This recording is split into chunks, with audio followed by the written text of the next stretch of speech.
l'établissement entre les deux guerres mondiales, car il faut en remonter jusque-là, l'établissement d'un foyer sioniste en Palestine.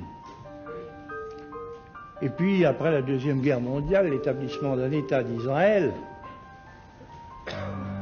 soulevait à l'époque un certain nombre d'appréhensions. Et certains même redoutaient que les Juifs, jusqu'alors dispersés, mais qui étaient restés ce qu'ils avaient été de tout temps, c'est-à-dire un peuple d'élite, sûr de lui-même et dominateur. À la faveur de l'expédition franco-britannique de Suez, on avait vu apparaître, en effet, un État d'Israël guerrier et résolu à s'agrandir.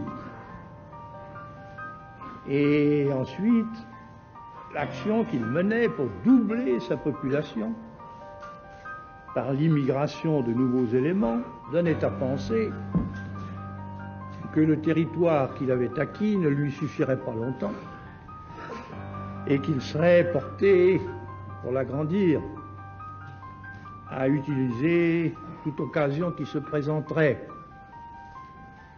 C'est pourquoi d'ailleurs la Ve République s'était dégagée vis-à-vis d'Israël des liens spéciaux et très étroits que le régime précédent avait noués avec cet État. Enfin, nous ne donnions pas notre aval à son installation dans un quartier de Jérusalem dont il s'était emparé, et nous maintenions notre ambassade à Tel Aviv. Israël ayant attaqué, s'est emparé en 6 jours de combat des objectifs qu'il voulait atteindre. Maintenant, il organise sur les territoires qu'il a pris l'occupation qui ne peut aller sans oppression, répression, expulsion. Et il s'y manifeste contre lui la résistance, qu'à son tour, il qualifie de terrorisme.